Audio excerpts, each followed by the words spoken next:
Hi everybody, my name is Brianna James and I'm the founder of Breaking Chains, the Whitney Project.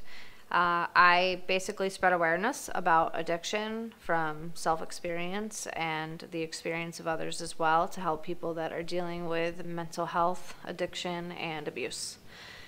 So today I'm going to tell you my story. It has a lot of bad sides, ups and downs, but in the end I promise you there is definitely a big hope shot in it, so just listen. I came from a very broken childhood. I had a decent home, but every family has their mishaps and their miscommunications and their issues. And this was something that was never fixed or mended. So growing up, I lived with a mother who never did any drugs, that stayed home, and I had a father who was a big drinker that didn't stay home and was out quite a lot. We didn't have a lot of fancy things. We didn't grow up with a lot of money. We had cereal and bread and milk in the house quite often, and that was about it. But we definitely had a lot of love that flowed through the house. I lived with my younger sister, Whitney James, who was my best friend and my biggest fan at most of the time. But we were very, very close-knit. We were definitely a good family unit. My sister and I did everything together. We basically lived most of the same life. And my mother was one of the most supportive and loving people that I have ever been around or known in my entire existence. I am so thankful that she's my mother. And my dad was a very highly intelligent person that, basically made use of the things in his life and had a lot of resources. He was held back by an alcohol problem, but it doesn't mean that he didn't manage to be successful and do the things that he needed to do for himself. But like I said, we all have our own problems. So the family dynamic was not 100% normal. We didn't live above our means, but it definitely was something that taught me a lot of things as I was growing up. Now, I was a little sheltered, so I wasn't really taught about drugs. I was told they were bad, and I was told to stay away from them. I wasn't really told about the dangers of life. Everything was a little bit sugar-coated. So as I grew older and I started to learn more about life, I was pretty naive going into every situation that I found myself in. And this is something that I have tried to change as being a mother myself. So I was really, really, really intelligent. I did really well in school, but I didn't like to go. I would rather be at home. I always felt very different and outcasted from the rest of my social environment. I didn't feel like I fit in with the school agenda. I didn't feel like I related to what was taught to me. My brain functioned at a higher level, so I felt that I wasn't really learning things when I was, but it wasn't what I wanted to learn. I am one of those people who is only interested in things that I want to be interested in. So I did have trouble with paying attention and wanting to stay in one place. I had a lot of big dreams from a young age, and from a young age I knew I was destined for more than this. I knew that there was a line in my life that was a pathway to something more, and I can't tell you what it was or what I felt like it was, but I had this feeling that has been welling up inside me from, being a young child, that there was something I was supposed to do. And I couldn't put my finger on what that was for quite a long time. And I've now come to figure out just the beginning of what that is. But that's a really odd feeling to have as a child, and to not know the difference between, am I just trying to set myself apart, or am I really set apart, or are we all special and have our own path that we need to take? So those were a lot of thoughts that I found myself feeling as I got older. When I started to rebel, I was about 13, and I started dating a guy who was really, really good to me. And he was a little bit older. He was about 16. But I kind of took that absence I had with my father and kind of like put that and projected it on him. he was a nice guy. He didn't come from like a fancy family either. We kind of lived on like the same level. His family was, you know, heavily kind of in and out of drugs as far as like his father and whatnot. And I think that this was something that we kind of like shared, that the hole in our family, we used that to project upon each other, and we were very close. But I was very young and not really at an age when my mom felt like I should be dating, so she wasn't really receptive to me seeing a guy at 13. But you know, it was something I'm actually very thankful for, that because that first relationship set boundaries for my future that were actually probably better than what I could have had if I had waited. So I was with him. I ended up, you know, having sex with him, sleeping with him. We took each other's virginities, which was something that still to this day I find I was a little too young for, but I'm thankful that it was very mutual and loving, and you know, set me up for decent futures and better relationships. So as time went on, we ended up breaking up because I started to come into my looks. More people started to become involved with me that were in groups that I set myself apart from. So I started to feel like I was coming more into my looks. I felt like I was starting to become prettier. I was going through puberty. I was being noticed by guys, obviously, more than I had been priorly. So this was something that changed my perspective on being at school and having friends, and he just became the person who became outcasted from me because he had already been older and people just didn't really take to him. So I kind of just let him go. And I mean, I wasn't really ready to be in a relationship at all, obviously. So I think that that's something that I still feel sorry for. But at that point, I ended up moving on and meeting more people that may not have been good influences on me. When I felt separated, at the same time I wanted to fit in, but I didn't know what set me apart. So I kind of dealt with this inner hole inside me that kept telling me, why are you different and what will make you more alike? So a lot of times I would overcompensate by rebelling, and I would say things I didn't mean. Like I would say things bad about the school. I would kind of not listen to the teachers. I would skip school. I would do things just to show that I wasn't going to do what everybody else did. And coming from being raised by a mother who was very, very giving and loving and non-disciplinal, that's something that I didn't really expect, or you wouldn't expect to see in a child of somebody so loving and giving. But I think that obviously there was something I had been lacking for quite a long time, and I didn't know how to deal with that. So I wasn't really taught like amazing coping mechanisms. I missed a lot of school, and I remember the first time I took a drink that was any type of mind-altering substance. I went down to a baseball field with my friend, and I drank 3 warm beers that had been sitting out on the table at the baseball field, and after that, I didn't think anything of it. It wasn't like I went on this crazy bender. I didn't want to go drink a million more after that. I was pretty convinced that beer tasted terrible and I would never drink alcohol again. And I didn't really get a thought about it. I was just a kid pretty much, and I was trying to live like an adult because I had been trying to be older and be something that I wasn't yet. And I was doing a lot of things to prove that I really didn't need to be doing. As I got older, I went through another relationship that ended very quickly. I'm not very good with rejection still to this day. So when I was dumped by a kid that was like, you know, you're younger than me, we're still young, we're like 14 and 15, I went through a really, really big depressive stage. And I was already depressed and had really high anxiety. So for this to happen, it was kind of like setting me backwards.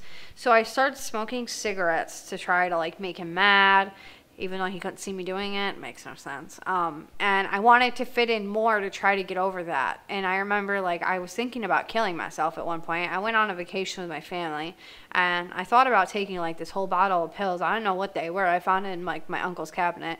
And my friend called me that I hadn't talked to in quite a long time. And he just asked me how I was doing and if I was okay. And I just think that sometimes things happen for a reason. Who knows if I ever would have really done it, but I think that's the first time I had a real traumatic experience. Even if it wasn't that traumatic to other people, to me that was something where I can see my patterns started to develop in my life. But obviously I'm still here, so I didn't do it. And the trip ended and my life went on. And I started smoking weed around 16 or so. I remember I was trying, of course, to fit in like I did most times. And I was invited to go like smoke pot with a friend who was a friend with the guy that had dumped me. So I obviously had to make him mad. So I went and, you know, smoked marijuana with this guy. And it made me nervous. I was really jittery. I didn't really know what was going on. I was definitely really high the first time I smoked pot. I was walking around kicking like a piece of ice, and then for a second I thought it was a cat, and I started getting really weird and freaked out. And I'm just saying, like, it definitely is a mind-altering substance, and it's not bad for everybody, but it wasn't something I really took to either. I didn't really like it. So I didn't smoke again for a little while.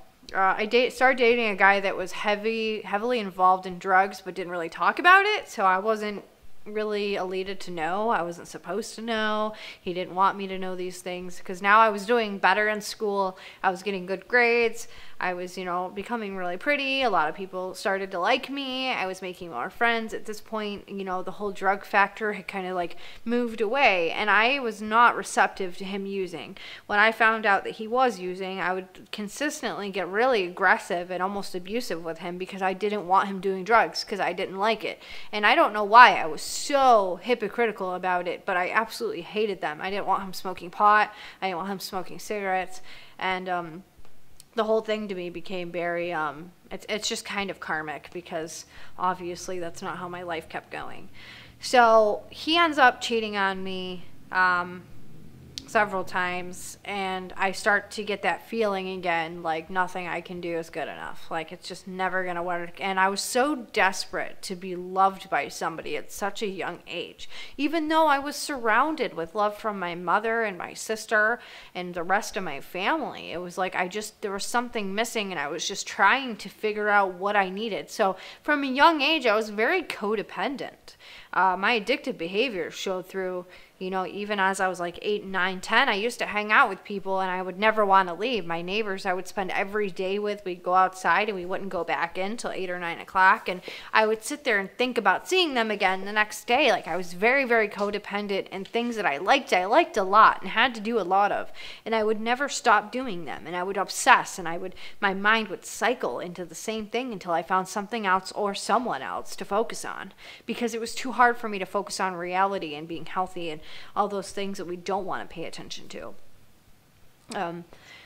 So after I realized what was going on with him and how he was and all the things that he was going through at the time, I went on to not be with him anymore. He ended up, dealing with some criminal activities and, suffering his own consequences. And he wasn't a bad guy. He was actually a very nice guy. He wasn't really bad at all. He just had obviously his own problems that he had to deal with, so that led him to cheat when we were young, and he was 18 and I was 16, so it was what it was. And I don't hold any vendettas against him at all. As I moved forward, I was about turning 17. I got a job at Chautauqua Institution, and I was working at the Athenaeum, and I was partying consistently. I started going out nonstop. I made a really good friend named Nicole, and she had her things that she was doing. And at the time, I think that me still trying to fit in kind of showed through as I got older. So she had surgeries on joints up here, and I remember like she needed somebody to help take care of her, so I did. At this time, she was put on medications for her surgeries. Now, I was not put on medication for surgery at this point, and somebody close to me introduced me to a pill. So we were out at like the Gorge, and we were about to go out to a party, and he just like, takes a rack and just crushes this pill and says, "Hey, Bree, try it." And like at this point, I was smoking pot again, not a ton of it, but I was definitely smoking weed before school, and I was kind of just doing whatever to get out of my own head. So I ended up doing this line, and I'm like, okay, I feel good. And then a couple weeks later, he introduces me to my future boyfriend. So I start hanging out with another guy now, and he is, taking pain medication regularly and snorting it and using it recreationally from, years and years of use. And he offers it out to me because I'm obviously with him. So he tells me, like, be careful, don't take too much, I'm going to give you a little line. And I'm like, I'm good, I can do the whole thing. So I walk up and I do, like, most of this line. And he's like, be careful, I don't want you throwing up. And I just remember, like, I'm at my other friend's house and I'm on the bed and there's, like, no sheets on the bed. And, the house is just a mess. And, like, I'm smoking a cigarette. And, like, literally I could feel all those racing thoughts just stop. And it was like I had this magical cure. And I was so relieved. Like, it's like all these years, that little thing I was looking for, I found. And it was in a substance. And it was so easy to get. And I'm like, all I have to do is keep seeing this guy for me to fulfill my problems. Well, I didn't realize that the substance is a lot stronger than it looks and comes with a lot of downfalls. So over the next, 6 months, I start using this every single day. I'm going over to this guy's house. We start dating. We're obviously sleeping together. We're partying. We're drinking. We're going out all the time. All I can think about is going out and doing more, and that's it. I'm drinking while taking them. I'm smoking weed. I'm doing little bumps of cocaine here and there. I'm just, all over the place. And this relationship, this is where my codependency becomes a massive part of the pattern of my life. So, my life is in these little circles, and I think every circle is connected to another one. So a lot of us that have addiction issues or have been in addiction, we realize over time that we're also codependents. We're also addicted to sex. We're also addicted to feeling loved. We're also addicted to a lot of different things to get outside of ourselves. And I didn't realize this. So me being me and just wanting what I want impulsively when I want it, all I thought about was the things that made me feel good, and that's all I cared about. And still to this day, I still like things that make me feel good, but I've learned how to moderate that and how to not use substances in order to cope with that. But he, the guy I was with, he didn't have any intention of getting better, nor did he know how to either. So we were both equally very, very, very internally broken. And I think that we thought we were the cure for each other with the drugs. It was like this magic concoction of, our safety blanket of everything that we ever wanted to keep us guarded from the rest of the world. But eventually things come in. So eventually the flood happens. You wake up in the morning and the thoughts are back, and they're back faster, and the anxiety's harder and stronger, and that monster that's been inside you just getting bigger and bigger is now in front of you and saying to you, the only way I'm going to go away is if you take the pills again. And you just don't think about doing anything else. There is no other answer. You don't care for another one because you'd rather have that feeling, but now it takes more and more to get rid of it. So about halfway through my last year of school, I was 17, I was skipping a grade. I had lied and said I wanted to skip a grade to go to college, but in reality it was so I could get the hell out of school. I was not doing well. I wasn't going to school at all. I was basically showing up either very, very late or not at all, ever. And I was looking at not finishing. I was almost looking at not graduating at all. And I remember thinking about dropping out. Every day I would wake up late. I would yell at my mom for trying to get me to go to school, and I would abuse her, take her car, go and meet up with my boyfriend, put $5 in gas. That was what we got to eat every day or whatever. And I would take that money for school and I would just run off with it. And we would go get 1 or 2 pills. We would do them, find somebody who's older who's committing crimes in order to get us more, and we would go fill scripts. And then I was introduced to somebody close to him who later down the road became one of my best friends, but he was heavily involved in criminal activity and he was a lot older than me. So, now the people I was surrounding myself with, they tell you that who you surround yourself with is basically what your personality and your person is either going to look like or become a part of, or you're going to be associated with them and all the disasters or successes they create. That is true. Even though we are not the same as other people, we vibe on a constant level with the people we're around. Our bodies take to them. Our cells change. We have a lot of different things that go with being around others. So if you're around positive people that are doing good things, that aren't thinking about the small things, that are worried about doing the big things and helping people, you're going to find yourself thinking the way they do and, adapting to their ideas and, finding yourself looking for open open strategies to become better and a better person, because that's what you listen to, that's what you're around. If you're around people that are committing crimes and don't care and are teaching you things that you may morally not feel comfortable with, but eventually you just do, because it keeps happening and you get used to it. And we're meant to survive, we're meant to adapt. So that assimilation process is what eventually turns us into people that we're not really trying to be always. So don't feel bad because you committed crimes or, gave up a lot of your moral values. A lot of us do. It's the fact that we do make up for that and eventually reintegrate ourselves into a better value system if we try and get around the right people. So at this time, I was about 17. I did end up graduating, but I started to realize if I didn't take like Vicodins or Percocets or Opanas or fentanyl patches, I realized if I didn't take an opioid, I was going to feel like crap. And I didn't know if it was a cold. I didn't know what was wrong with me. I didn't really realize physically that I was withdrawing, but I knew that I was angry, I was mad, and I know that all my emotions came out if I didn't have the pills. So that's what I knew. And I knew I didn't really care about the people around me. I thought I did, but I didn't really... when it came down to them or the pills came first. And if they didn't share, I was going to probably hit somebody or hurt somebody. And it was bad. And I remember one day I cracked the windshield on my car because my cousin wouldn't share with me. And that's where I started to realize, like, girl, you have a problem. And sometimes it takes us an awful lot to want to do something about that problem. So just because I witnessed it and realized it and had an identification with it doesn't mean I cared to do anything about it. As time went on, my mom obviously realized something was going on with me, and she asked me if I was on drugs, and I would just say no, and she would say, why do you look like that? And I would just say, I don't know. And I was more worried about her being disappointed in me, but at the same time, I knew she wasn't going to make me suffer any consequences for my actions. So I did end up finishing school the last year, I think the last couple months. I quit taking the pain medication and I went on an SSRI for anxiety. I went on Zoloft, I think. And I remember feeling really numb, but it worked for a little while. Me and my ex, we ended up breaking up because he started seeing another girl. I started seeing a different guy. We still wanted to be together, but we were very, very broken, as I've said before.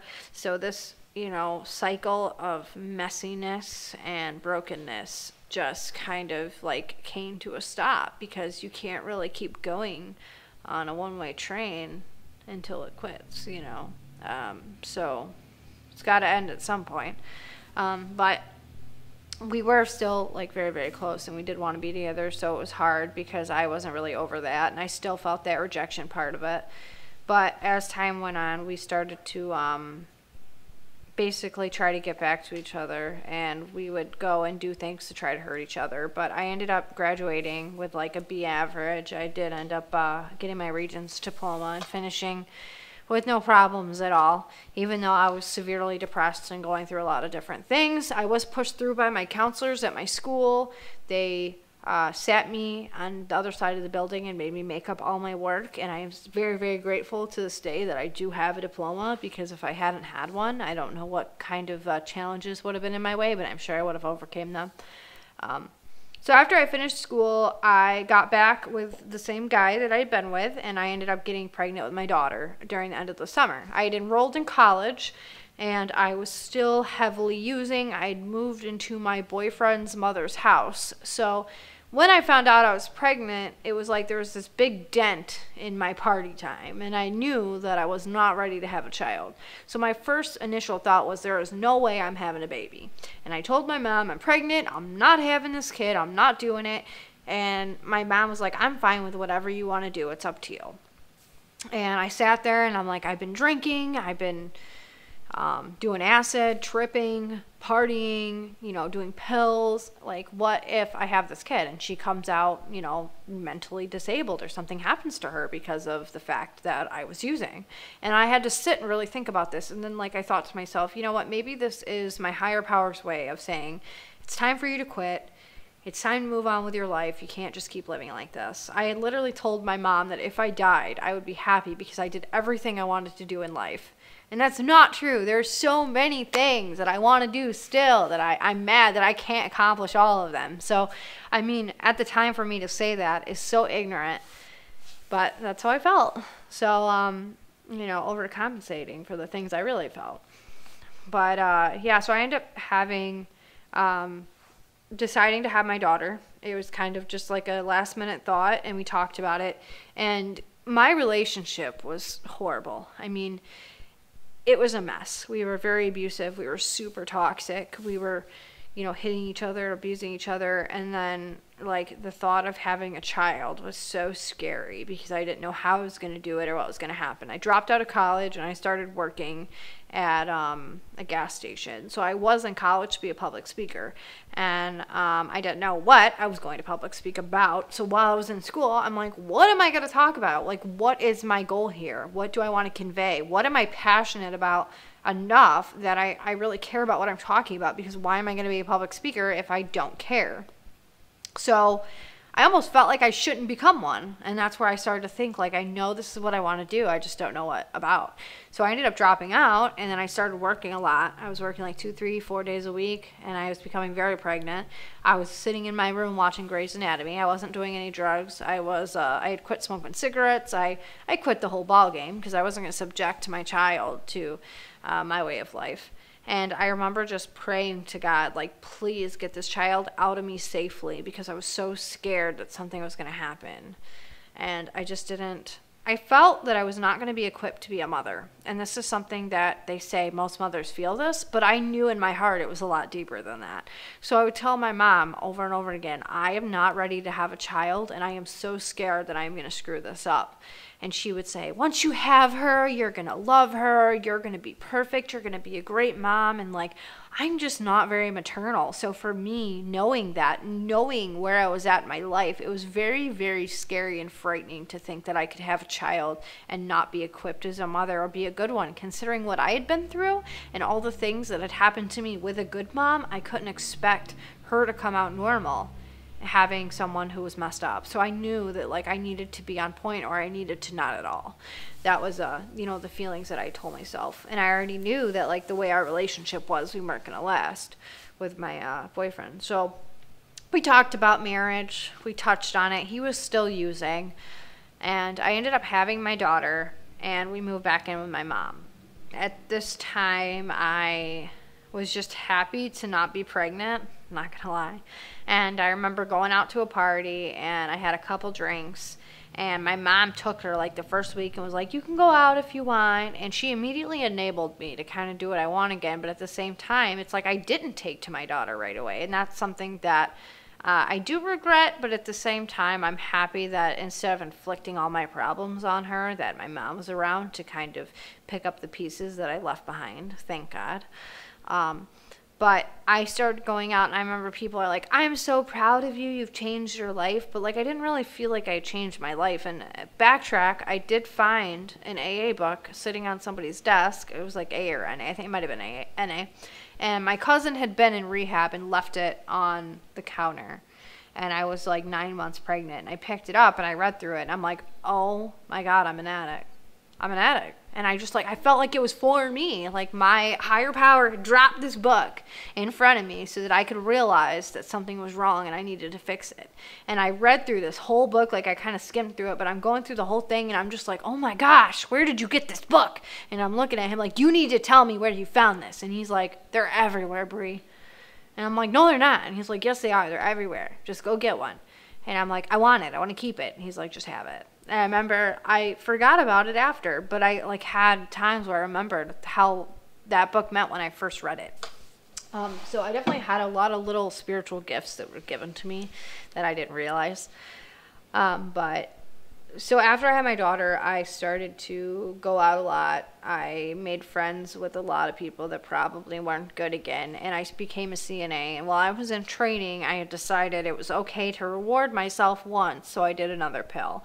Well, within a month, I was back completely on them, doing them multiple, 10 to 20 of them a day. I was highly addicted to them, and I should have known better. And I knew right away that it was going to happen. From the first time I sniffed a line, I knew I was screwed.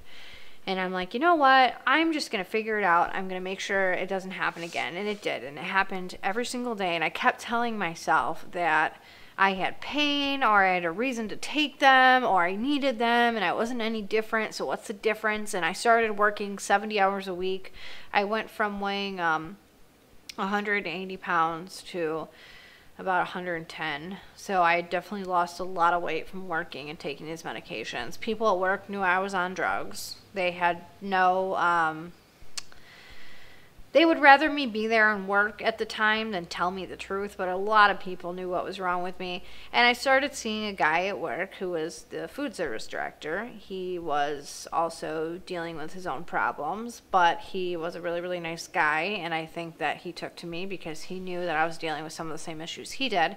But at the same time, I'm trying to manage having a family that's not really working out. My mom has my child almost 70 hours a week, and I'm also trying to see another guy who's a lot older than me, who's working where I work, so I'm all over the place. I wasn't making any sense. All I was doing was working to buy more pills, and all my money, I don't want to say all of it, a lot of it would go to my daughter, but the rest would go to the pills, so I would still end up being broke, even though I was making a decent amount for being a CNA. So eventually, my work ends up firing me because I made a bet wrong. Long story. But I end up going to a new facility. I end up hitting a severe depression. I had already been depressed, but this is just like one of those times where I realized that everything was going to shit. And I started using heroin at this point. My daughter's father had brought in heroin. He couldn't get the pills anymore. The pill mills had stopped functioning. People, you know, they were dropping scripts on people. And we come from a small area, so it's not like we could just go and get them. So I remember we were like, okay, well, we got to do what we got to do. He brought it home, told me that just to do it and don't worry about what it is. And he didn't allude to me that it was heroin, but obviously I knew when I took it that it wasn't regular pills because I got really high. And I remember getting scared that I was going to overdose, and I looked at him and I was like, I am not a junkie. You are not going to give me heroin. I'm not a junkie. I'm not doing dope. I'm not like those people. I'm not going to be a heroin addict. And he told me, you know, as long as you don't shoot it, you're not a junkie. And it's funny that we always justify things, and no matter how bad they get, we justify again and again and again to not make ourselves feel like crap. But in reality, if you keep justifying, things are just going to get worse. You have to come to terms and be honest with yourself about what you're doing, or you're going to let everything slide. You're going to end up at another bottom you don't need to be at.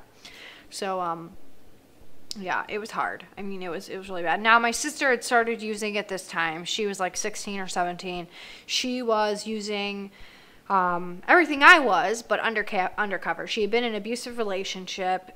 She had just been through a shit ton of stuff with him, and she was messed up in the head. She was going through things with school. She wasn't going to school. She wasn't going to graduate. She was depressed. She had anxiety. She was suicidal, and she was not herself. And I didn't really take the time to take her on and say, listen, I love you, and I need you to, you know, work on yourself, because I wasn't working on myself, so why would I? But we spent a lot of time together, and then she came clean to me and said, listen, I'm using, I've been getting heroin off one of your friends that's getting it from you. I've been stealing your heroin bag. So now we're both, you know, sniffing heroin, and she's like, can I go with you? She ends up overdosing at, a festival, almost dies. She had taken, I think, acid, Molly, Xanax, like everything you could possibly think of but heroin. And she had heroin in her pocket. So when she got into the doctor's office, or in the hospital, the doctor told her that she was going to end up being a prostitute and dying from a heroin overdose, which I found to be highly unprofessional. But she was just not, she didn't want to hear that. She wasn't ready to hear it. Her heart had stopped, and they had to pump her stomach. There was a lot that was done at this time. Her friends also were kind of in the same position. And instead of it enlightening her to do better, it made her more upset, because she was shamed, and people looked down on her, and the town talked about her, and she was quite young, so this wasn't really a good thing for her. My mom didn't know how to deal with it. My mom kept trying to help her. She didn't want the help. So at this time, her closest person was me. And I didn't really do much to make it any better. I was using heroin, and that was my only really drug of choice at this time. So she was also doing that. Now she had started to do that. And That's all we did. We literally went and got heroin, came home. I would go to work. She would ask me for more. I would see that one guy I was with go back home and do it again. And it was just like the cycle of every day the same thing while I was with my daughter's father. And he would go with me to get it. Now, me and him knew we were on the same terms. He knew we weren't working out. I knew it wasn't working out. He knew that I was seeing somebody else, but it was kind of just like we needed the drugs. The drugs were everything. It's all that held us together. It was the glue that literally kept us seeing each other's faces, and we knew it, and it was what it was. There was no love anymore. There was a friendship, but it had kind of dissolved in the mess of all the things that we created. We ended up going to Pittsburgh to get this really strong heroin, and now I had started shooting heroin. You know, I got really curious, and I told him one day, if you're going to keep shooting it, because he had started to do it, and I told him he wasn't supposed to. So I said, if you're going to keep doing it, then you have to shoot me up. I was trying to get him to stop, but at the same time, I was curious to do it. So he shoots me up, and I end up thinking it's a bad idea, so I wait like a month, and then I start doing it again, because I can't get high anymore. Now I'm using, but I'm not reaching that point where I want to be at. So no matter how many bags I snort, I can't get to here anymore, and I want to get here. So I'm sick when I wake up. The first bag doesn't do anything. The second bag I feel a little better, and then it's like taking me more and more and more. So now I'm shooting heroin, and I ended up shooting quite a lot very quickly. So within the first month, I think I'm shooting like 5 to 10 bags a day, and this is the first month. So we end up going to Pittsburgh with a family friend who I became very close with that I had mentioned before. He was an older guy that had been in this for quite a long time, and one of my best friends, but definitely had let the life subject him to where he thought that was all he was ever going to be. So he takes us out there. He ends up going and like stealing a bunch of stuff, and we are at a house that was meant to get raided because a person had previously lived there that had been stealing cars, and now a new tenant lived there and they'd never signed over the lease. So I was there with my sister and her young friend, and they were gone. So I remember I'm on the phone with my best friend, and I'm sitting on the couch, and we're just like talking about whatever, and I hear a knock on the door, and I see lights outside, and immediately I think I'm getting abducted into prostitution. So I start flipping out, and I call my best friend Ryan, and I'm like, hey, what do I do? And he's like, go get a taser from under the bed. So I go under the bed, I grab a taser, and I sit there by the door, and I lock my sister and her friend in the back door. I give them a safe word to say, meaning to open the door, and I tell them to pile like chairs in front of the door. So they go back there, and there's tons of heroin bags in this house. There's paraphernalia everywhere. So I'm standing by the door, and I'm like shaking, and Ryan hung up on me because I think he was scared that like the police were there or something. And suddenly I hear like clear, and they shove the door in, and I get like thrown on the ground, and there's like 5 officers holding guns to my head, and I'm just like on the floor, and they're like, drop your weapon. And I'm like, oh, this thing, it's not a weapon. Like throwing it across the room. I'm like, I'm so happy you're here. I love you. Thank you. Shut up. You need to stop talking. And I'm like, okay. So I'm fine. So I'm on the floor, and I'm like, safe word, pineapple, and I'm screaming for them to open the door in the back. Well, they're not opening the door. So the police go and try to break down their door, and they're like, open the door. And they're like, no. And I'm like, oh my God. So while the door's shut, they're taking all the heroin bags and shoving them into a purse, and they're like 15 and 17.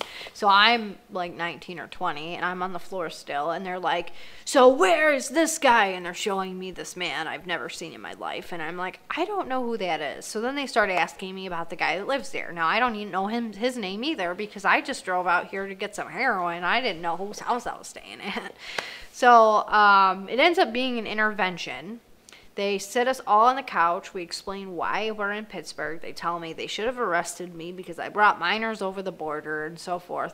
And they asked me if I drove, and I said no. And they're like, listen, you are so lucky that we're not going to arrest you, but you could literally go to prison for this, and we need you to stop. So they go and they say they're going to call our parents, which they didn't actually call our parents. And they said, okay, so we need you to leave the state. We can't take anything with you. They take all the paraphernalia, and they say they need to talk to the guy who lives there. So they end up leaving, and my kid's father and the friend come back. And when they come back, now the guy that lives there didn't come back with them.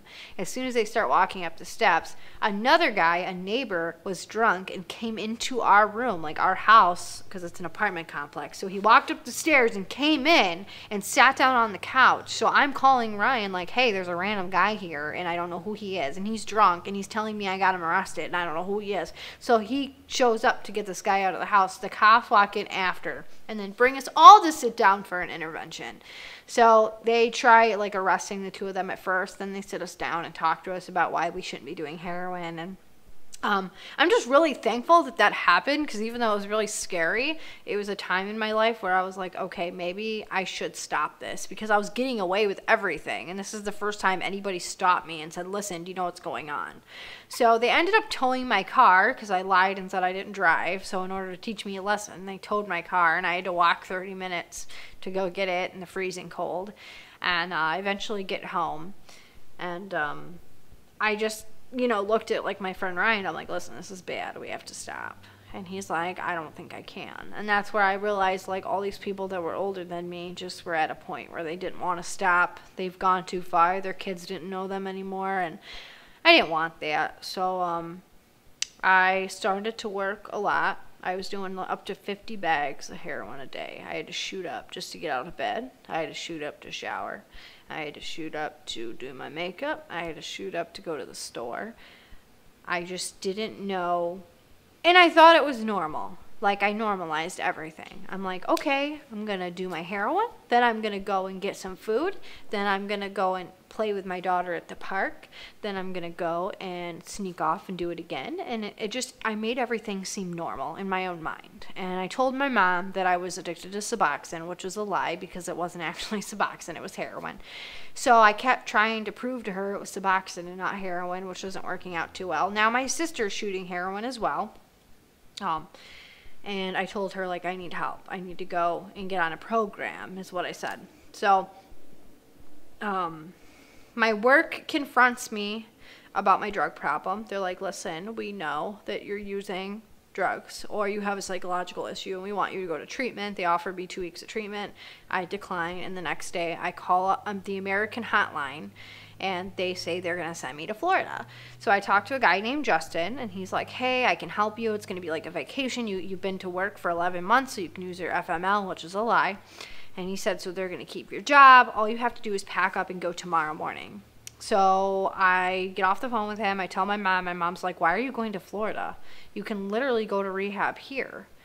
And I'm like, no, Mom, your typical excuses of somebody who doesn't know how to see what's in front of them and doesn't really want help, I guess. I kept saying things like, it's my environment that make me use. It's the people around me that make me use.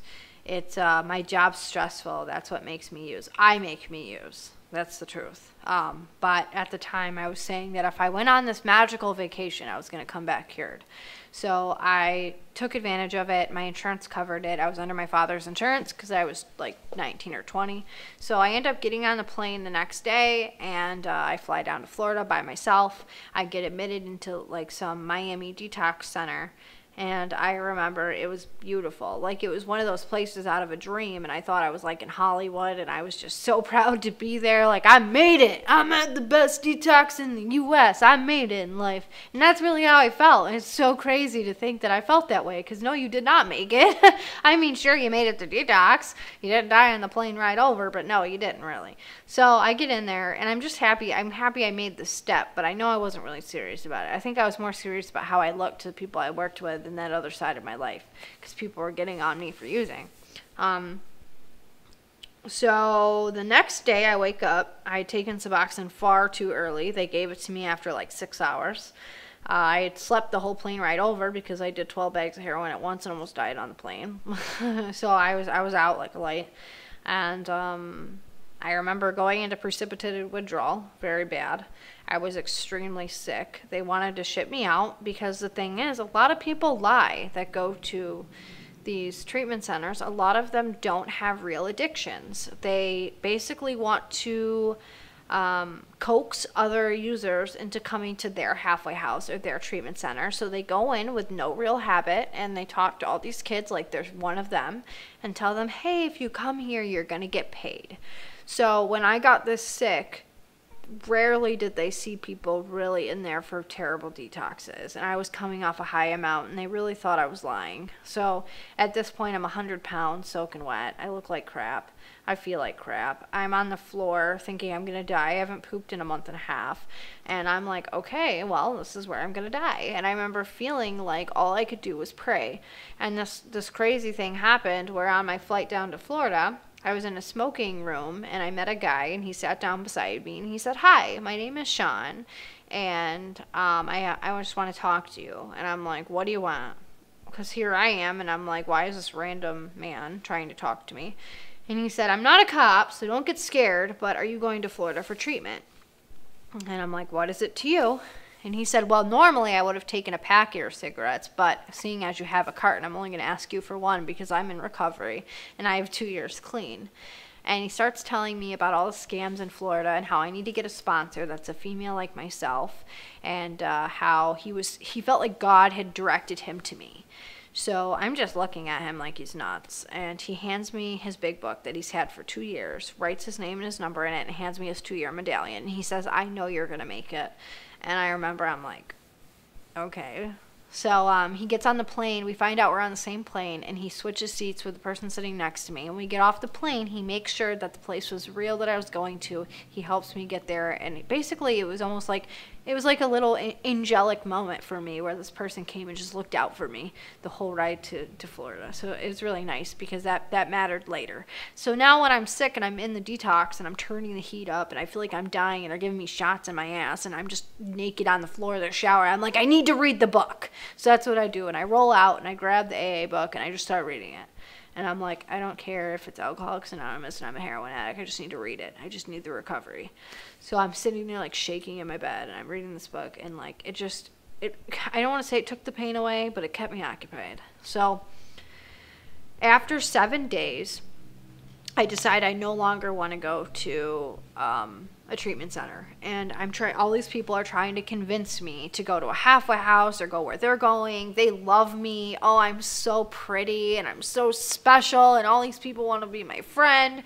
Well, what was happening is they wanted me to, put money in their pockets by using my insurance to go where they were going so they could make money off me. Did I realize this? No. So my counselor says to me, look it, girlfriend, if you're not going to go to the treatment center you're supposed to go to, then we need you to go home. So I called Justin and I'm like, Justin, I'm going home. And he gets mad and he says, I'm not revoking you as the marketer. You're going to stay there. So I sit there because if I left AMA, I would not have any of my stuff.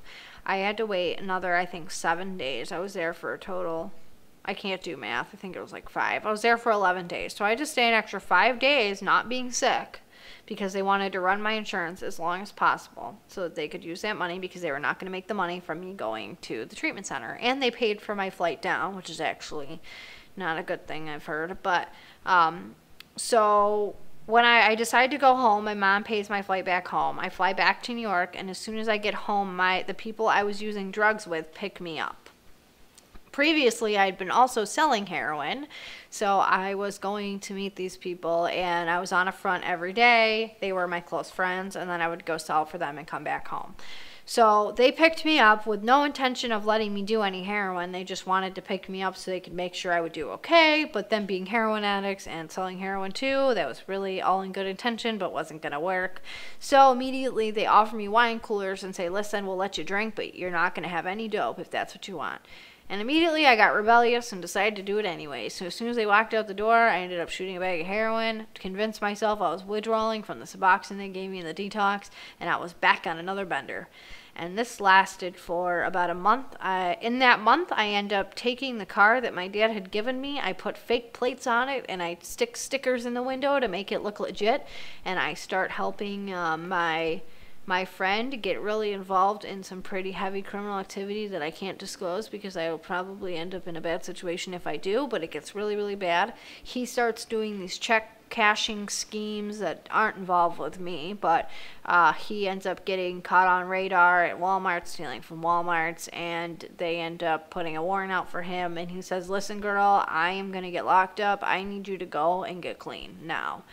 This is Ryan, my best friend. And I didn't really care what he had to say, but he knew I was doing not so good things, and he was trying to look out for me, and I should have taken the advice when it was offered to me, because now at this time I'm writing bad checks to pay off my debts again, and I'd stolen $10,000 out of my grandma's bank account. I was trying to put money back in, but I didn't have a job, driving this car. The car eventually gets caught. My kid's dad gets charges for the car, and they try to catch me. They don't, so I decided to go back to Florida. I get my kid's dad. I'm like, we're both going together. You know, we're never home. We're never seeing our daughter right now. Now my mom's watching her. I end up getting bit by his dog. The dog takes a chunk out of my butt, literally. I'm fighting with his whole family because I robbed them all. So did he. So we're like, all right, we got to go. So I call Justin. Justin is not willing to work with me now because I burned him. So now I end up calling Palm Partners. I end up going down there. So me and my kid's dad fly down there. I'm not really sick because I've only been using a month, but he's really, really sick. And we end up meeting a couple, and I end up staying a total of 12 days. So the second week I start on the program, they tell me I'm doing wonderful, how I'm going to make it. They're so proud of me. I'm a smart girl. I have things going for me. My counselor is this guy named Andy. He was awesome. And I don't know what came over me where I started to get insecure, but I started to doubt myself. And whenever that point was, it led me in not so good places. So I remember writing myself this 5-year letter, and the letter was supposed to be what we wanted to be in 5 years. And at this time I'm 20, and I said to myself, I want you to be a nurse. I want you to be doing something to help other people in recovery, and at least have a good job, be a good role model to your daughter, and help your sister to find herself as well. And that was the letter that I wrote. It's almost been 5 years, and I've accomplished more than that, I think, but I'm happy that a lot of those things have happened. So I remember I meet up with this girl. She's like, you know, a self-pay client, has, you know, her mother paid like $50,000 for her to be there, so she has her own like apartment house. So I end up hanging out with her, and then I see that my kid's dad decides to leave, and he's leaving with a group of people, and he tells me, I'm leaving, I'm going, if you want to come, you got to come now. So I get really frustrated, and I start crying. I'm like, why don't you want to stay? Why can't we get better? We're in rehab. Why would you leave? And he says, we can get paid to go to a halfway house. And I didn't understand what that meant. So I'm like, no, I'm not going. So he ends up leaving with the couple we'd met. And I get a call from a guy that says he knows me from Facebook, from one of the guys I had met at the previous detox center.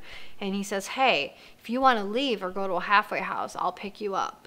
So the next day, I end up going in that girl's house that has an apartment in the rehab center, and I end up shooting heroin with her. And it's not real heroin. It's like methadone or something. And I don't feel it, and I get really frustrated, and I start crying, and I'm like, I'm not going to fail a drug test and look like an idiot.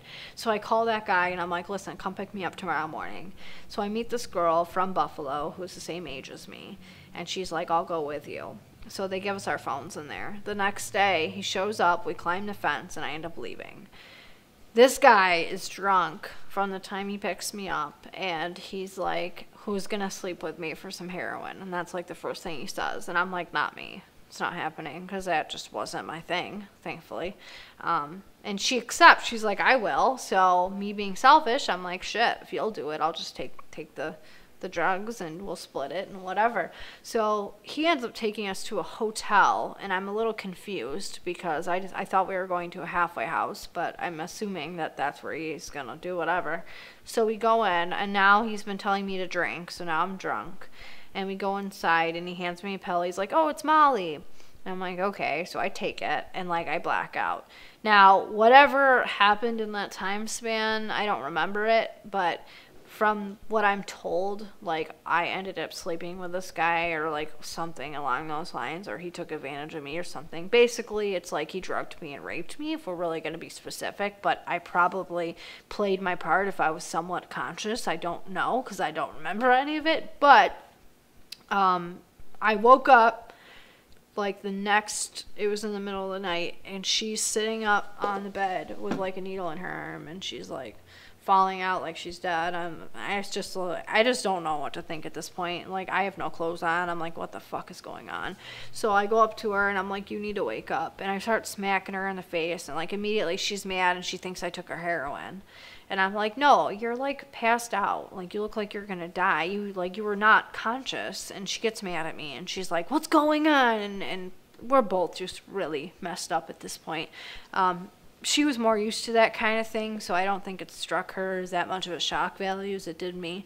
He stole all my stuff and left, so I had nothing now. I had my shirt, and that's about it, and a pair of pants. I think they were in the bathroom. So I put them on, and I'm like, we need to get out of here. I'm leaving.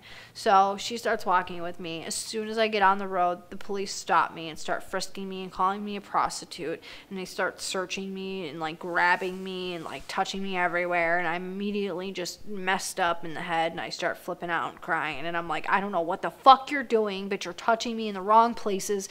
And this girl is just like, you need to stop. Like, you're freaking out. You're gonna get arrested. And they're like, we don't deal with prostitutes in Delray at this time of night. And they're like calling me a prostitute, and I'm a hot mess. So we end up going back. They let us go. I walk back. I have to break into the hotel to get back in because I didn't have a key.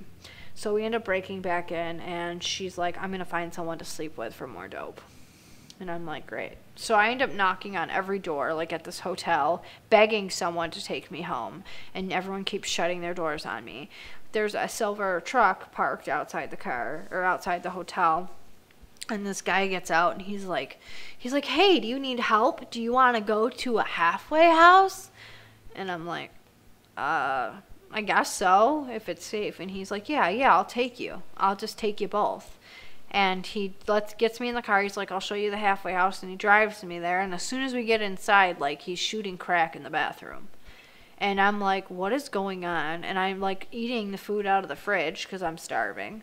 And I'm like, what is going on? I see him shooting crack in the bathroom. And I walk over and I'm like, aren't you head of this recovery house? And he goes, oh, I only shoot crack on the weekends. And I'm like, okay. So apparently everyone's sleeping in this house. Immediately he slams me into the wall and starts kissing me. And I'm like, stop. Please fucking stop. Like, I had a bad night. You need to quit. And he's like, listen, I can't get hard. I'm shooting crack. And I'm like, I need to get out of here. So immediately I push him off me. He's like, wait. Let's just get your friend. We're going to get your friend.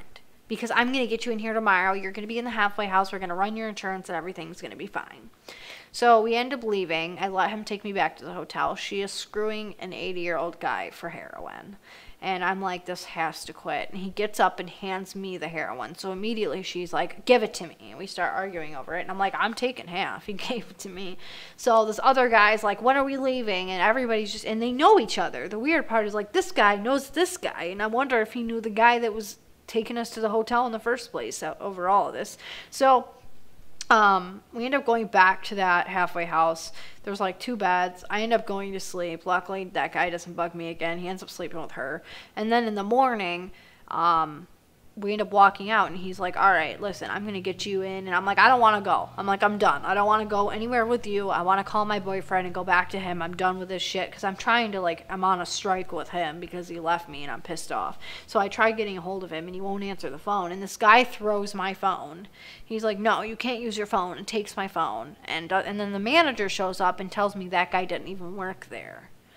And then tries to help me out and says he'll get me back into Pound Partners. Well, that guy ends up leaving, and the manager starts talking to me and her, and he starts trying to get us in somewhere, and he finds out that the other girl is scholarshiped, so he doesn't want anything to do with her now because she's not going to make him any money. So she ends up leaving. Her dad ends up getting her a flight back home, and I get a call from my kid's dad, and I get a ride basically to this place. So that manager guy I don't have anything to do with now.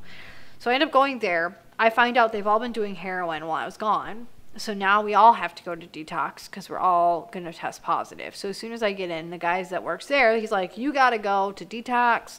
And he gets me put back into the same detox that I was in the first time. So now it's me and this couple and my boyfriend, and we're all there. And we stay 7 days. He loves it, of course. And then we get back to that halfway house, and they say, listen, you know, the couple we were with, they wouldn't quit shooting heroin, and neither would my boyfriend. So he's like, all right, guys, you know, you got to go. And I remember him stopping me and saying, you are the only one that is allowed to stay.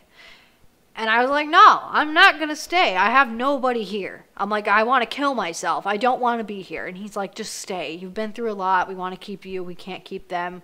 I think there's hope for you, but you need to stay somewhere good for you. Now, this place was not, from what I know, wasn't actually paying anybody to be there. So they were actually doing what they were supposed to, from what I know, but I don't know. So I end up leaving. From then on, we end up traveling from place to place to place. I think we go to like another 6 places. We end up in a little detox house that's running us for PHP, inpatient, detox. They're running us for like several different things. The people that work there don't speak English. We're being dosed with like Ativan and like 16 milligrams of Suboxone twice a day, or so. It came to 24 total. So I guess it was like it was 12 twice a day. Like Librium, you got 200 to 500 milligrams of Seroquel a night. It was a lot of medication. You're sleeping in a room with 5 other women. The guys are with 5 other men. It was just a mess. It was a mess. And we had a marketer that was going to buy us whatever we wanted if we stayed. And we decided to leave. So we ended up leaving there. We end up all over the place. I end up shooting rat poison and almost dying and puking and peeing myself on the floor of this rehab and like trying to lock myself in the bathroom. So I get pulled to the hospital at St. Mary's. A nurse ends up telling me that I'm a scumbag junkie that is taking up a bed for someone else and kicks me out at 6 a.m. as soon as I wake up. And I end up walking back to the rehab where my marketer ends up picking me up. My boyfriend ends up stealing a razor in Walmart and goes to jail and then is bailed out by his marketer. We end up getting offered money. We end up getting paid in heroin to go to another rehab. So then eventually we end up in this really, really nice place. And it's in Miami. And it's ran by a doctor. And it's all couples. So we were all couples in this house. We actually had to paint the house, which is weird. So we stay there and we stay for 2 weeks. And eventually he says to us, after we're finally like sober and deciding to stay clean, he looks at me and says, your insurance kicked out. I need to send you elsewhere. And I'm like, what? So my heart just died. This is like the first time I really wanted to get sober. And I was just like, I was happy. I mean, we obviously were doing a lot of good things. We were going to the gym. We were going to counseling. We were going to meetings every night. We were like taking cruises around Stars Island, doing all this crazy stuff. And I know it was extra, but I mean, I was just finally feeling like there were good things in life that you could do, that you don't have to get high to do them. And then he's like, you got to go. So they send us to a place called Safe Haven. And this is in the hood of Miami. So it's a big mansion, and immediately we pull up. We get picked up by this couple that's obviously high, and they drop us off, and this lady comes out, and I say, listen, I'm going to go get high before I get admitted, so you need to give me like 4 hours. And she's like, no, I'll get it for you. And I'm like, what? She's like, yeah, I get it for all the clients. And I'm like, but this is a rehab. She's like, yeah, just wait. I just have to wait a couple hours. There's another client in the other house that sells it, and I get it from him and bring it to you. And I'm like, okay. She's like, just give me $20 out of it. So I give her money. She brings it back. As soon as she comes back with my heroin. Now, she's a tech that works at this facility. So when I go in and I get handed the heroin, everybody in the house starts jumping on me, asking if they can have some. And I don't know any of them. I don't know one of them. And immediately, there's one needle in that whole house. 26 kids that are all under the age of 26. And they're like, hey, we'll shoot up after you. You just got to use this needle. And I use it. And like, they'd all been using the same one. And me and my boyfriend used it and gave them like our cap that had leftover heroin in it, and they all fought over it for hours. The house was trashed. It was disgusting. Nobody showed up to outpatient every other day. Everyone was using. We were allowed to leave as soon as we got there. It was just a mess. Then we found out they were running our urine illegally. I ended up getting a letter in the mail saying there's cases against them. It's just it's nuts. But I decided after like 2 weeks, I'm like, this is way too much. I gotta go.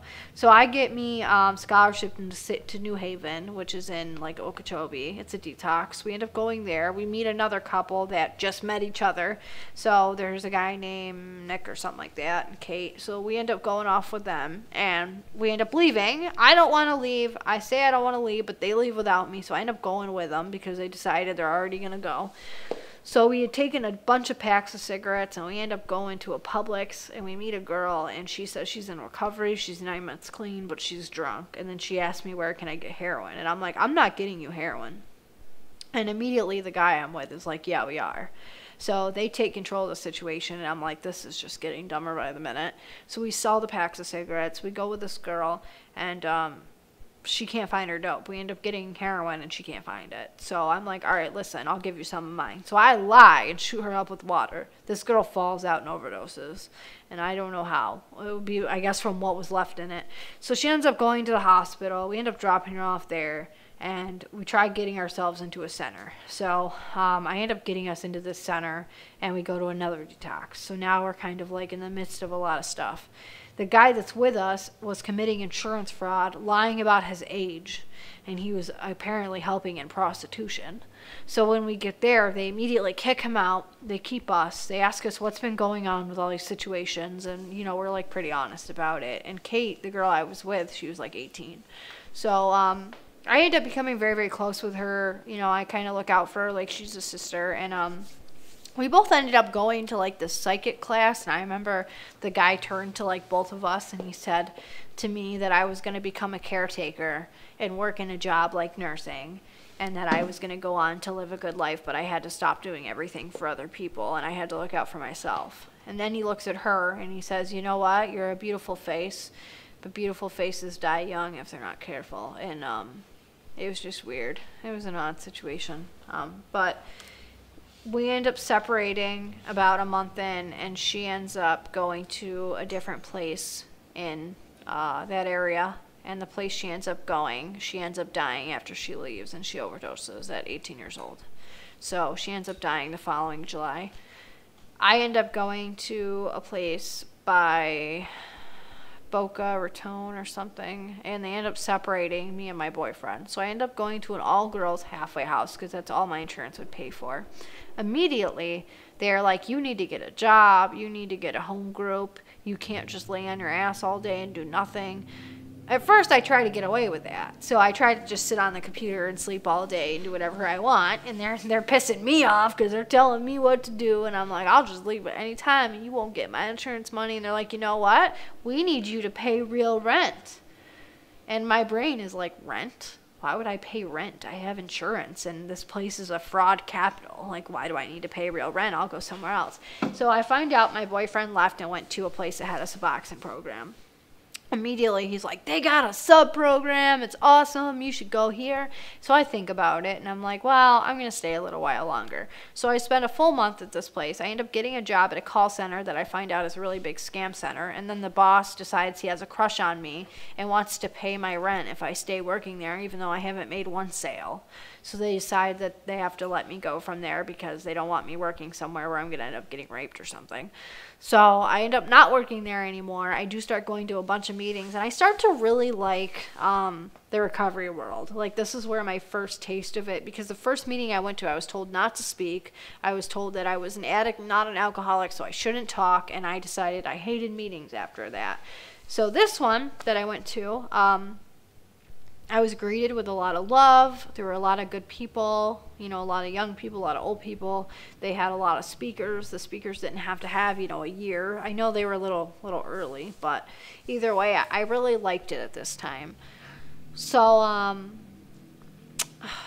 don't know. I remember I got my first month clean there, and I was so excited that I got a month clean. Like, it was so hard just to get that month. I wasn't on a sub program. I wasn't on nothing. I was just abstinent, and I was happy.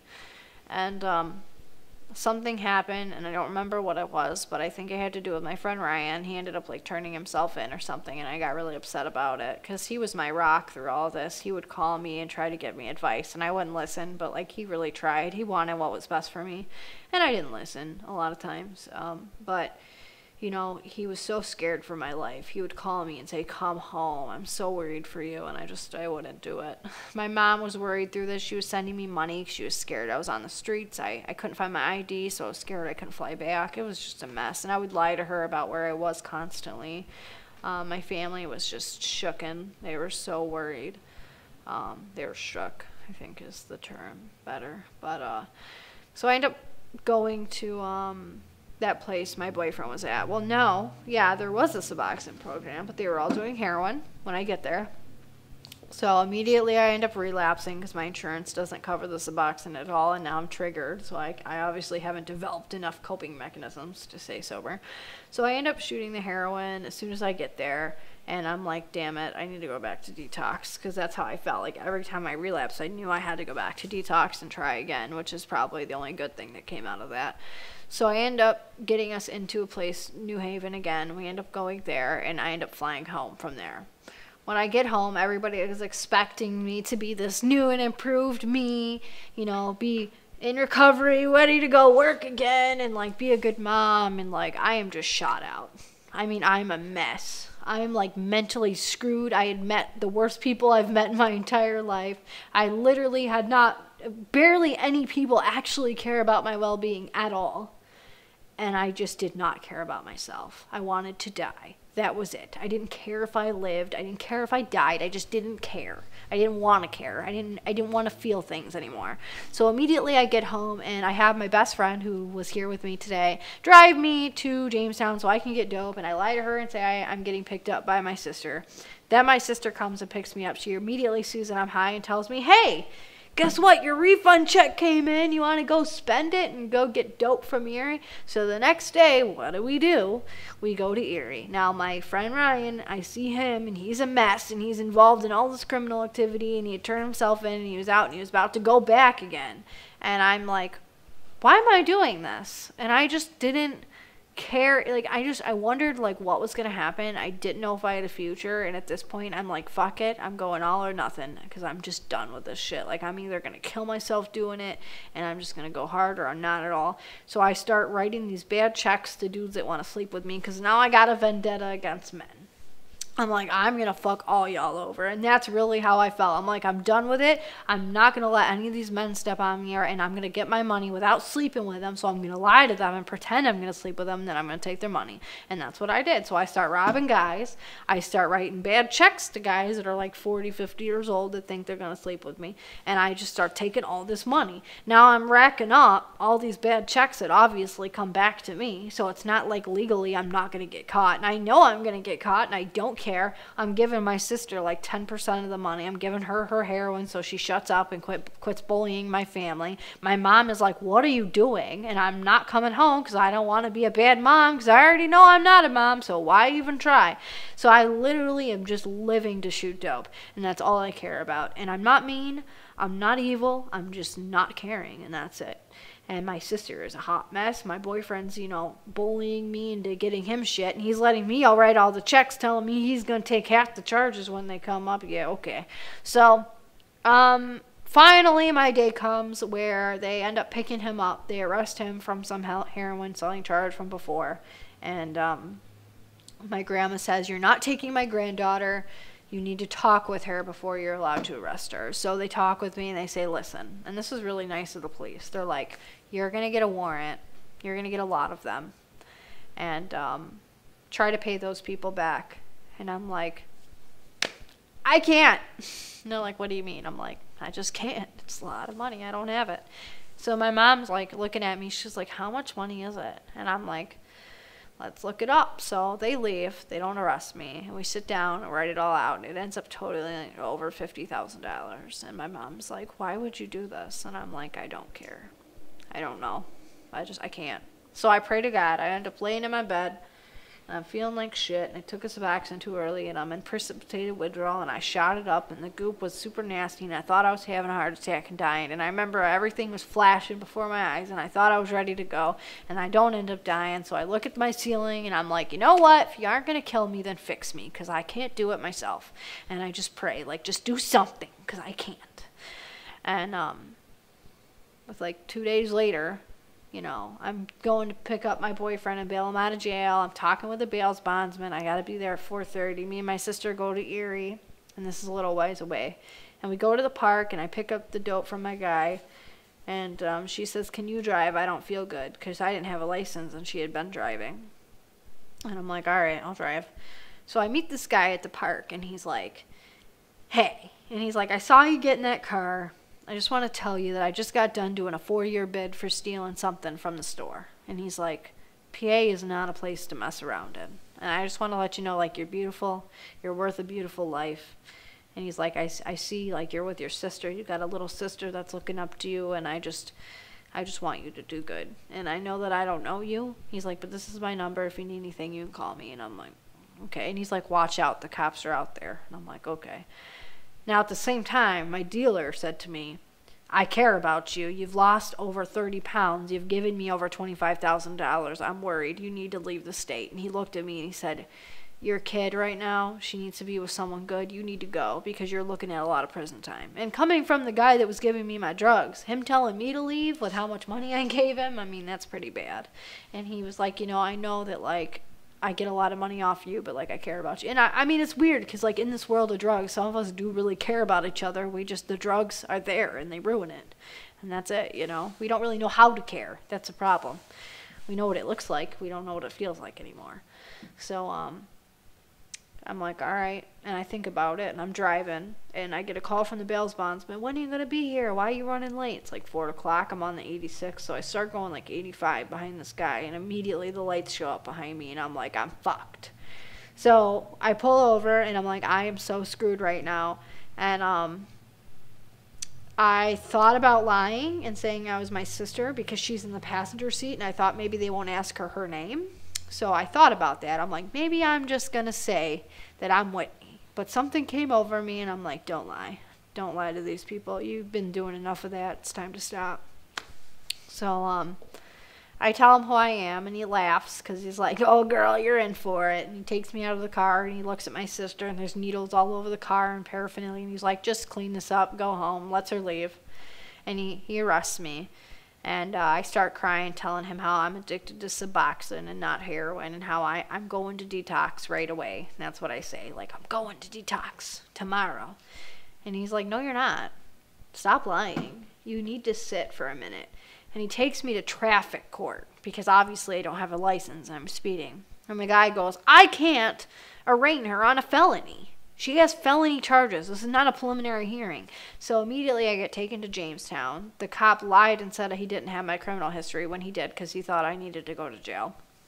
So I get booked in there, and I end up going to the preliminary hearing the next day, and they say I have to wait a week. And I lie to the judge and say, listen, I'm going to rehab tomorrow. I got an appointment with WCA. And he doesn't believe it. And I sit for a week, and I remember I was so sick, and like I was laying there so happy that I was finally free. Like, I'm like, it's done. Like, I cannot hurt myself anymore. And that's like how I felt. Like, I'm like, I can sit in here and cry about it, or I can just ride it out. And I'm like, my boyfriend ain't here. Like, no one is here to bully me into stealing. I can't get out of here. Like, it's fine. And I was just so free, like, feeling. Even though I was scared, like, I was, like, scared as shit. I thought it was kind of funny because I'm like, I prayed for this. I asked for this. Like, I can't be mad that I asked for this. Like, it came, and maybe not the way I wanted, but, like, this is the best way for it to go. I don't believe jail works for everybody, but I do believe that in that moment in time, for someone who has not served consequences, it did work for me. So... I'm shaking on the floor, and like they can't give me the gabapentin because my blood pressure was too low, so I got like 1 dose of that, and I ended up getting out a week later because my grandma posted bail. So my bail was $5,000. She gets me out. Now I didn't realize this was bail for one charge, and I was looking at a lot of charges. So I get out, and I get high the next day, right? So I almost overdosed because now I don't have a tolerance, and my sister's freaking out because she thinks I'm going to die. And I remember I walk in the house, and I'm real dizzy, and I'm about to faint. My grandma looks at me and goes, you're going back to jail. And I'm like, what do you mean? She's like, I don't know, you're going back to jail tomorrow. You watch. And I'm like, no, I'm not. So I go, and the police show up at my door from Erie, Pennsylvania to come arrest me, and she lies and says I'm not there because she's my gram. And I go and I hide under a pile of laundry, and I'm like, all right, this is it. And I just was like, I messed up. It's karma. And then I get out of there, and the next day I have an appearance ticket for a lawnmower that I did not steal, that I took the charge for because I was like, screw it, I'm already screwed. So I end up showing up for that. I do the fingerprints. And they're like, listen, you have like 18 other charges and we have to book you.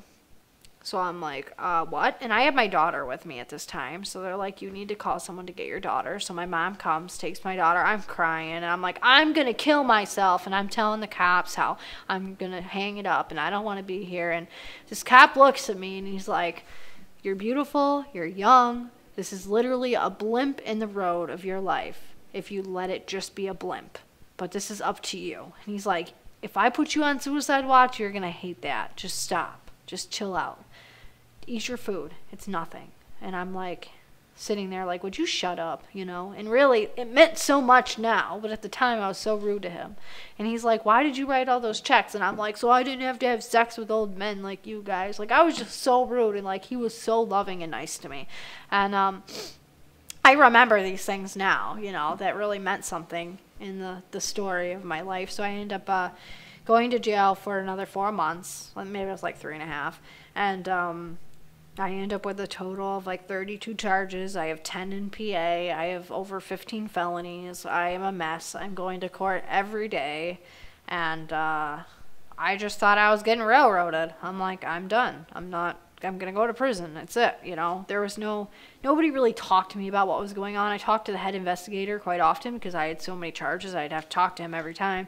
And he was a nice man. I mean, so nice. And I know that, like, I actually developed quite a good relationship with him over these Skype calls. And he's like, you know, I want to see you do good. And I would tell him about my life. And he's like, girl, you've been abused. You've been messed with. Like, why would you not want any, like, you don't want anymore because you've been there. And, like, he's like, I'm going to get you into treatment and I'm going to help you. And, it was like the first time somebody actually advocated for me, you know. I'd been through all this shit in Florida, and I didn't think anybody was nice or anybody I could trust anyone. And, like, this man who's supposed to be working against me is working for me. And, you know, I remember I go to court, and they're all like, everybody's like, all these lawyers come out to me, like, not one, like 4. And they're like, we got you the best deal of your life. And I'm like, okay. And they're like, so instead of going to prison for like 2 to 3 years, we're going to put you on drug court, and you have to take drug court. There is no, I'm not going to take it. And they're like, so if you complete, we're going to give you 1 misdemeanor, like a class A misdemeanor. And I'm like, okay. So, and then I try to tell them I don't want to take drug court. I'm like, let me think about it, because I'm talking to all the girls in jail, and they're like, don't take drug court. So, it's just hilarious because, like, I wasn't going to. So then I end up taking it. I end up waiting another month, and they were supposed to come get me, and they don't. And I'm like, I'm a hot mess emotionally. I end up meeting a lot of amazing people. I actually did a project while I was in jail where I studied each person's past, and I wrote out all the factors that got them into jail. Seems really weird. But, like, I would talk to them, do an interview with them, ask them, like, what happened in their life when they started having sex, when they started using drugs. Do they use drugs? How was their relationships? Were they physically abused? All these things, you know, were you molested? And, like, getting a kind of a picture of what these types of people in jail were. And I made some really close relationships. Like, I made a couple best friends. I ended up meeting a woman. Her name was Christy. And she was in her 40s. She came in there and she was real sick off medication. So she was so sick that, like, she couldn't even function. She couldn't do anything. And they said to me, hey, you want to help her out? You're a CNA. So I start trying to bathe her. I help her bathe. I help her get ready. I help her do a couple things. And, like, she don't remember it because she's so messed up. But over time, she starts sitting next to me and talking to me. And then I think about a month in, she's like, we have very similar stories. Her older sister had been involved in the same situation. They had been both charged with, like, stealing money and whatnot. The older sister had a child, and she was the one that didn't make it. Like, she went back to using again, and she had started dating a guy who was real bad off. She had a son who was 6, and she just really wanted to do better, but just couldn't. Like, she kept getting herself in these situations, and she's like, I feel like I need to tell you my story. And she just kept telling me her story over and over again. She's like, I need you to stay clean. And I get offered a Suboxone in jail, and obviously I want to take it to get high, not because I want to, like, you know, get a relief from a drug. So I'm like, oh, I want it, and I get all pissed off because she ends up taking it or something. I don't know if she took it physically, but she doesn't let me have it. That's what I know. So the next day she's like, no, you're not doing this. You're going to stay clean. You're not doing this. And I'm like, oh my God, you're not my mom. And, like, it's just so funny. Some things are just so funny how they work. But she was making me coffee every day. She'd get me food. So when I got back from court, I'd have, like, something to eat when I got back. She was just very motherly for someone who was a heroin addict. Because you think of people like heroin addicts as people who don't want to do nothing for anybody, that just steal and rob and hurt people. And, like, she did not hurt me. She actually helped me quite a lot. My sister ends up getting booked in there for my charges. She gets conspiracy. She has 1 felony, and I've got like 15. So they end up giving us the same reduced charge. She's 18 years old. They're going to send her off to like a kids rehab. So me and her together, you know, we're both in there. People were taking advantage of her. Her TV broke, and they put her on double lock for a week. She was a hot mess in there. I feel bad because she just wasn't a survivor in life, and it's really sad to see how she was like picked on or manipulated, and like she was so young that she just didn't get things. And like Christy, that woman, would look out for her, and she would help her and give her stuff, and she just took care of both of us quite a lot. And I never fought with anybody. I didn't have problems with people in jail. I met some of the best people I've met in my whole life in jail. You know, one of my good friends, she was a cop, and she wasn't anymore at this point, but she had developed an alcohol problem that led her to jail, and she became one of my best friends as well. And basically everybody I met in jail is dead, is how I'm gonna, you know, how this ended. So I have one person who's not dead, and they're in prison right now. But I end up, you know, I'm writing my friend Ryan. He's now in prison because he's looking at doing a lot of time. He had robbed a federal gun reserve, and he was in a huge case. And now he's looking at like 12 years at least. So we're writing back and forth. And I end up getting out. You know, I'm not with my boyfriend anymore. And I go to rehab for a month. You know, things go really well. They send me to a long term. So I go to Horizon Village. I stay there for about 2.5 months. I end up leveling up like the fastest anybody's leveled up to get their passes. I start speaking. I start doing a lot of stuff. I'm going to meetings all the time. I end up getting my own room because I have too many clothes. I end up I put on a lot of weight, and I remember like I was very insecure at this time. I had a good speak. Like I knew how to talk well, but I didn't know how to flirt. So like when guys would talk to me, I looked like an idiot. I didn't know how to talk to people like privately. I did not feel like myself, so this was really hard on me because like I was developing like a phase in my life that I didn't really know. You got to think when you first get clean, like the last time you were at that point, I was what, 15?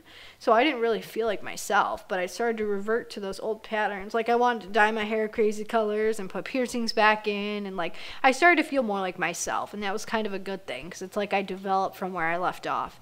And so I start seeing a guy from rehab. Don't do that. And he was nice, but, you know, he had a couple months clean. I had like 6 months, and we start hitting it off. I end up leaving, and I go to a halfway house. So at the halfway house, I end up meeting a lot of awesome people. I become best friends with this girl named Missy. She ends up becoming president of the house, and then I become president of the house, and nobody listens to me because they're all 30, and I'm like 20, and they don't care about what I have to say, but it was still great. And then some guy ends up falling off Niagara Falls onto the flat land, like 80 feet. So the cops end up showing up because I was there, and I end up with this like emotional breakdown because this guy was okay. He did live, but a lot of girls in the house were just involved in this, like they were trying to get high off other things that don't really get you high but don't show up at drug tests. So like I had to deal with that, and I was trying to get through that and not like be a snitch and tell on them, but I knew like they needed help. So like it was kind of hard because all these girls, like they're on drug court or they're on probation. So if you go and tell somebody, then they end up back in prison or in jail. So like nobody wants that. You know, that's the last thing we want for each other, is for us to end up without a chance to save our own lives. So it's one of those things where your relationships that you build in those places are so vital to your future. And if you find yourself in a position where you're in one of these houses, cling to the people that are doing good. Cling to the people that want to do better. Do not cling to the people that aren't ready, because here's the thing, at the end of the day, they need somebody that's ready. So yes, they need to look towards you, but you need to look towards the better too, because that's where you're going to end up. Like I said, who you're around is who you become, and that is the truth. So you really do have to associate with the right people. And I would save my money. I started working on the weekends at a Mexican restaurant by my house when I would go home. I was becoming a mother to my daughter. She's like 2, you know, and we're getting along. And it was just really nice, like, to have those things back. Even though it was like starting where a teenager would start, it was like I got to experience all these things over again and do them right. So I applied for the nursing program while I'm in the halfway house, just like on a stretch. I take a bus and drive like an hour away to fill out the paperwork in Buffalo. And I get a letter in the mail that I obviously completed correctly and got a good score. Now, this is a really hard test. It seems like it wouldn't be, but to get into nursing school, you take like a DET test, and a lot of people don't pass it. They actually take classes just to pass that test. So I passed with flying colors. So immediately I was accepted, but the program wasn't for like another year. So I end up calling them. I move back home. My sister relapses. This is why I get to go home. So I find out my sister relapsed in her halfway house. She had been in the kids' rehab for like 6 months and then gone to the halfway house, and now she's like 19. She ended up in a situation where these guys took advantage of her. So she meets a girl. This girl's using. She starts using with her. She meets her boyfriend, who she ends up staying with, named Tyler. Tyler is doing really well. He's being successful. He's doing a great job, and they were very fit for each other. Like they fell in love very quickly. But she was not ready to like be stable and be sober. So she's using. She gets arrested. She goes to jail. They decide to send me home. So I was supposed to go to another house, but I end up going home. Now going home is a really hard part. I don't know if a lot of you want advice. My best advice is don't go home. But if you have to go home, face that shit head on. Go to your 90 and 90 right away. Don't even think that just because you got a year or so that you don't need to do your 90 and 90 again. Like, you need to get reacclimated in your surroundings. So, like, you need to find meetings around you, a support group. If you don't believe in meetings, go online and find support groups. You need people. You need solid foundation because you didn't have that before. Your foundation from before, you need to wipe away, and you need a new one. Because if you go back to that same lifestyle you were living with those same people, I don't care if they've changed, you're just going to end up in that same mindset, that same train of thought. And a big thing that I learned is the spots where I used to get heroin. At first, they used to trigger me. I started going there and taking my daughter to the park by there, and it made new memories so that I didn't think about it anymore. Because eventually I had to go to nursing school, and that was right through where I used to get my heroin. Instead of avoiding, I went straight through, and every day I would go through, and at first I would think about how I used to get cop through there. But as I kept going through, I quit thinking about that. Now when I go to Jamestown, I don't think about drugs anymore when I go there. So I know if you're like really early, don't do that. But down the road, if you get forced in that situation where you just got to be around that place, like you just got to make new synapses in your brain and you cause your brain to rewire itself so that you're not seeing those same memories every time you go there, because your brain's a really beautiful thing. I mean, we can make ourselves anything we want to be if we really put our mind to it, literally. So, yeah, so I end up going home. I start working again. I get back into school. They tell me they have an opening in 1 week. And I'm like, okay, I just got home. I'm still a hot mess. Like, I enroll in counseling. I'm on drug court. Now they make you, when you get home, you got to start going to meetings every single day again. So they're like, no, you're not ready to go to school. But I want to go anyways.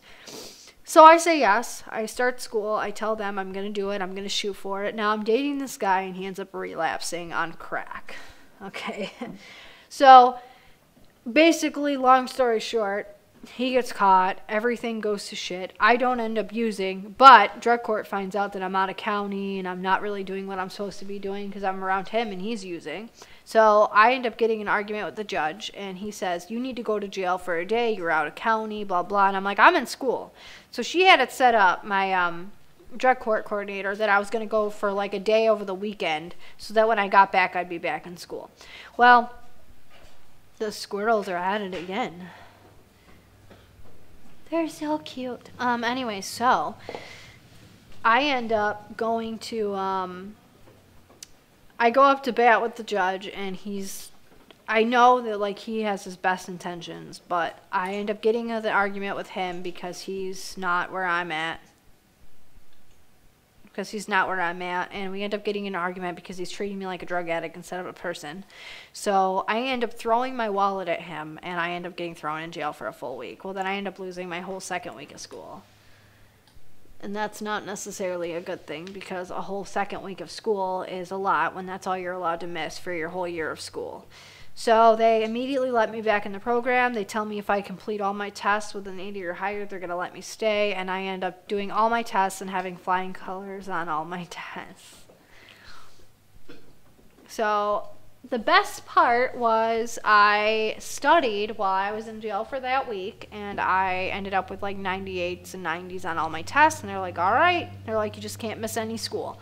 So I spent the next year going to school full time, trying to make it to drug court on Thursdays, going to meetings every single night, taking care of my grandfather who's dying with Alzheimer's in bed, and working and taking care of my daughter. I don't know how I did it. I still don't know how I lived through that.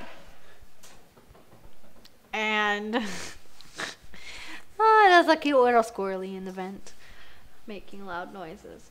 So after that, I get to the end of the year and I end up graduating with like a 92 average. I'm number 6 in my class in the top 10, and they give me a scholarship that paid for all of the school Access VR did. So if you're somebody who has been through mental health issues, you can actually call Access VR out of Western New York and get your stuff paid for if you're in recovery.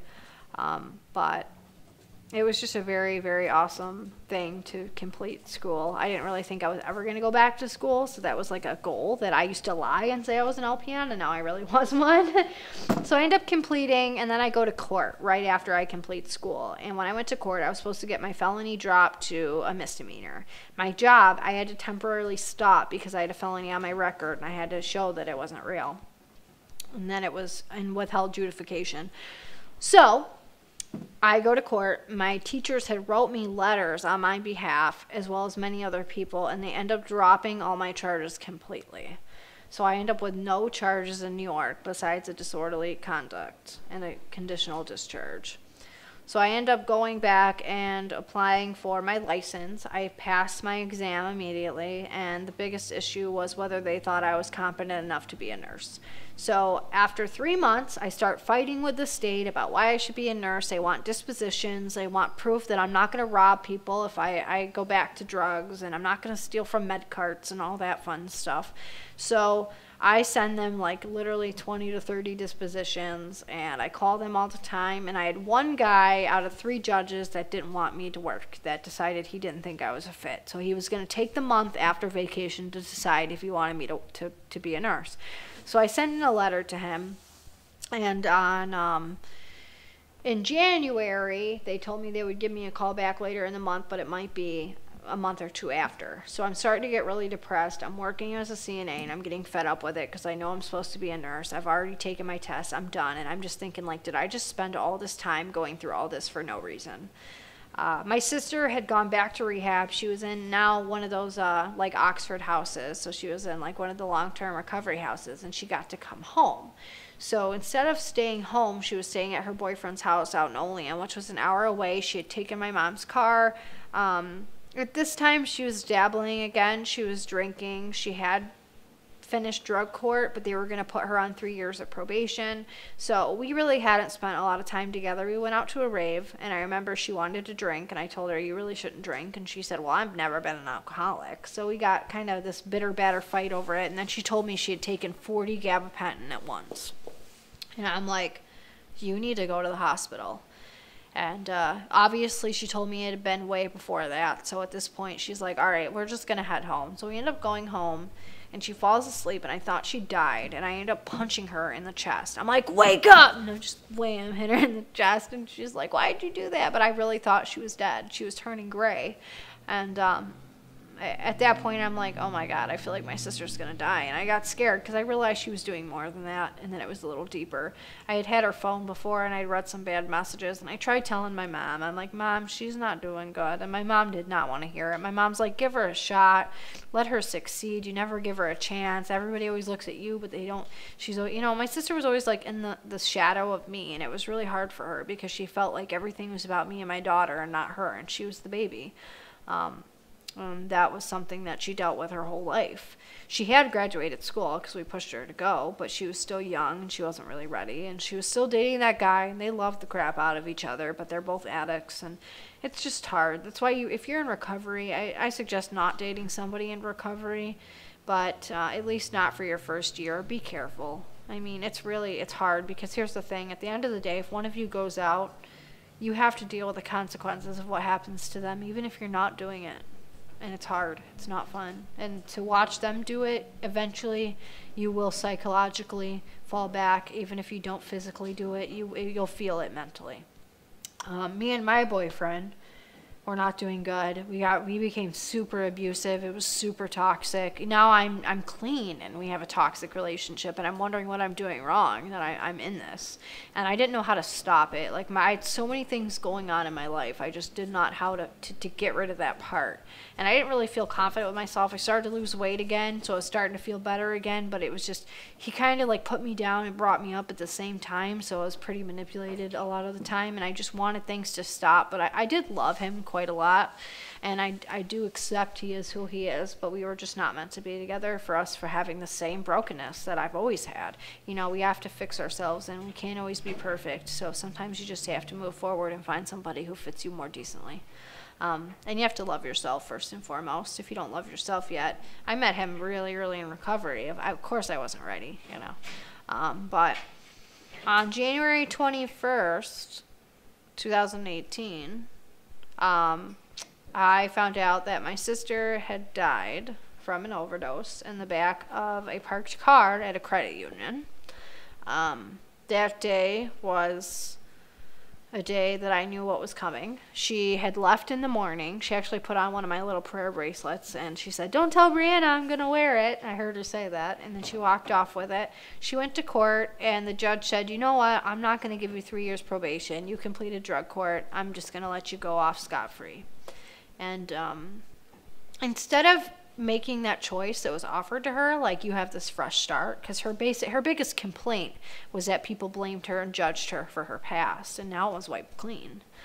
She had a YO. It wasn't like it was really going to haunt her forever. But instead, she had been using, and she decided to go get high one more time, but she went without her boyfriend. She went up there because there wasn't enough time to go get it with both of them. And she said, "Oh, I'm going to leave. I'll be back." And I heard her walk out the door, but I wasn't sure if she actually left. So I was on the phone with this girl. We're talking about her brother that passed away, and then I realized she wasn't in her room. And I'm like, oh no. So I walk into my grandma's room, because this is my grandma's house that we used to live in. My mom stayed there too, because she had moved in there when she left my dad. So I go in and I see my grandma, and I'm like, "Grandma, where's my sister?" And she's like, "I think she left." And I'm like, "She's dead, and she's gone." And she's like, "Why do you say that?" And I'm like, "'Cause she is." I'm like, "I just know it. I have a feeling." And I end up getting ready to go to Thanksgiving dinner.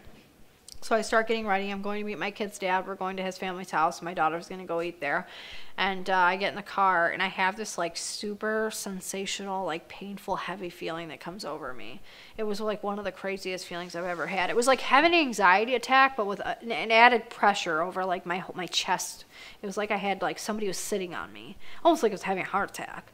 So I look at him, and I'm like, "I can't drive. I need you to drive." And he's like, "What is wrong with you?" I'm like, "I don't know." Now, mind you, 3 days prior, Ryan, my best friend, had passed away as well. He had gotten out of prison and was going to be out for a year before going back, and he did not want to go back. He had to do a lot of bad things in prison, I guess, and just really didn't want to be there. And he wanted to be home with his kids. He had been clean. He stayed clean for 3 years, and he met a girl and started using again. At this time, he didn't know what to do. Like, he was so plagued by the idea of doing even like 6 years in prison that he didn't want to go, and he was scared, and he was literally horrified by the idea of going back. And I just think that that's where the system can be kind of counterproductive. But at the same time, he made that choice too. But we didn't ever stop talking. But I know towards the end, I remember the marshal showed up at my house, and they were looking for him. And I didn't know where he was, but I was like, "I just can't be in this anymore." And I told him, "You need to quit contacting me right now until you decide to get clean again, because I have so much going for me." And he would tell all his friends how proud of me he was and how I was the one that made it out. And he said to me, "Please tell my story if anything ever happens to me. Tell the kids." And I'm like, "Okay." And he started messaging me things like, "Tell my kids I love them. Tell my kids I love them." And he started to not make sense. And he got real sick, and he started acting really weird. And I thought it was drugs. And I told somebody about it, and he ended up going to the hospital. By the time that he got there, he had endocarditis, which is an infection in the heart. So when he got in there, they opened up his stomach because he was feeling the pain locally. So he thought that it was like down here, but it was really in his heart. So they opened him up and did a surgery, and then he ended up getting a bigger infection, was shipped to Buffalo General, and just overall the whole thing ended up becoming really crazy. He ended up put on a ventilator. His lungs had collapsed. I had a conversation with him before he died, and he wanted me to come up there And I was like, it's really hard because I had a boyfriend who didn't want me seeing him. And I had my daughter, and I was like, I'm going to try to make it up if I can, but I don't know if I can. He's like, I love you. And I'm like, I love you too. And that was just, I don't know. I have like, that was my consolation, was in that conversation, regardless if it was face to face or not. At least I got it. So I knew it wasn't going to end well. Me and his kid's mom became very close at this time. We were talking a lot, and we were on like very equal terms, and she wanted to see him, and no one was allowed to see him because obviously he had been on the run, so no one was allowed to go in there besides his parents. But he ended up on the ventilator. They ended up pulling the plug, and he passed away. So I was already grieving, and I was already a mess. So backtrack to when I'm feeling like this pressure on me, and I'm having like this big like spiritual situation. I think I'm having an anxiety attack, but I look at my kid's dad, I'm like, maybe Ryan's spirit is visiting me, and this is literally what I say to him, and he's like, you're nuts. And I start laughing. I'm like, no, really, I think that's what's going on. Because it was just such a weird feeling. I'd never had it. Like, it was just so strong. And suddenly all the lights on my dash go off, like my warning lights, your tire lights, you know, your transmission, everything, and the car was fine. And I'm like, oh my God. And I pull over, and I'm all mad, and I pull over, and they all go off, and the pain goes away. And I'm like, okay, I can breathe. And he's like, are you okay? I'm like, yeah. And the whole ride through town, we're talking about how we were afraid my sister was going to die. And that was the whole conversation. And we get to the house, and my kid's dad decides to use again, which didn't make me too happy. So I start yelling at him. I scream at him in like a way that I've never screamed before. It's almost like it wasn't even me. And I get a call from my grandma saying my sister died and had passed away from an overdose. And it was like everything, very few moments in my life are in black and white. But when it's really bad and it's really horrific, for some reason my memory just turns them like this really dark black and white color, and I just can't see things in color anymore. And they get really slow. It's like the fabric of life has been ripped. And my perception of everything that is or ever was changes. And that's when I realized that heroin was scary. And all I could think of was fuck heroin. Fuck drugs. Screw heroin. Screw all of it. I can't do it. And I just decided like that was not what I wanted. And I went home. I was really shocked for like a month. I ran her memorial. We had so many people there. We had rehabs, her rehab, people speaking on her behalf. She had been speaking on panels to children, and she was such a big impact that they actually made a wing and named it after her.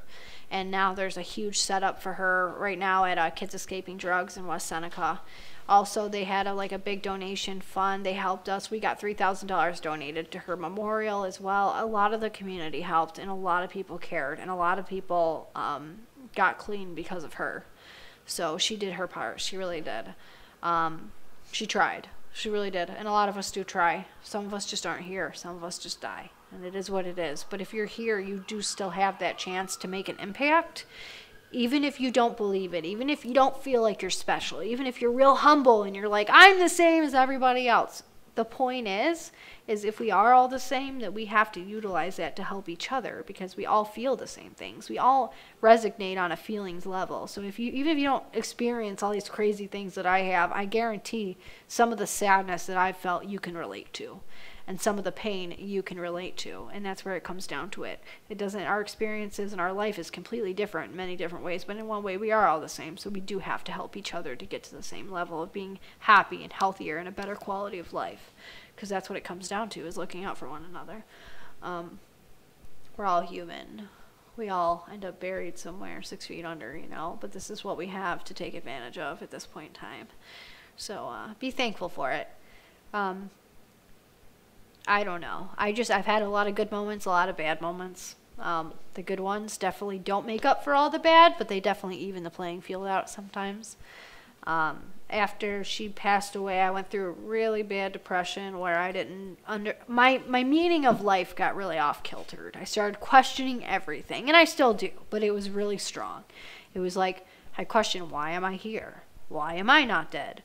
Why did I not die when I shot bleach? Why did I not die when I shot rat poison? Why did I end up in Florida and end up in all these situations and come home not really scathed? These are the things that I question. And this is where that that presence of like what I was supposed to do with my life resurfaces, because it's right here. This is what I'm supposed to do with my life, and this is only a piece of like a bigger puzzle of what I'm involved in. And it's not just me. It's like my voice to you to make you speak your voice. So even if what I say, only one of you pick up off of it and feel something from of it, then I've done my job, and that's enough. I mean, you know, and that's the reason why I tell people that are really quiet and don't know how to speak to start speaking, because what I might say might not trigger anybody to want to get help.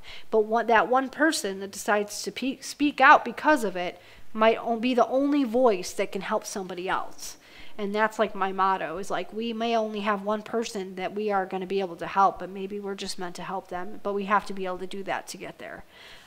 So if you're a quiet person, but you feel like you have a story, as little or big as it is, you should share it.